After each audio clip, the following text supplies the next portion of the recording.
Dear students, welcome to the classroom. Let's learn how to write the letter W. Capital W.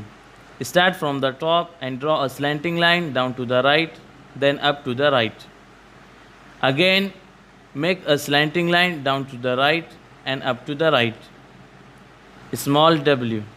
Start from the middle and draw a slanting line down to the right, then up to the right.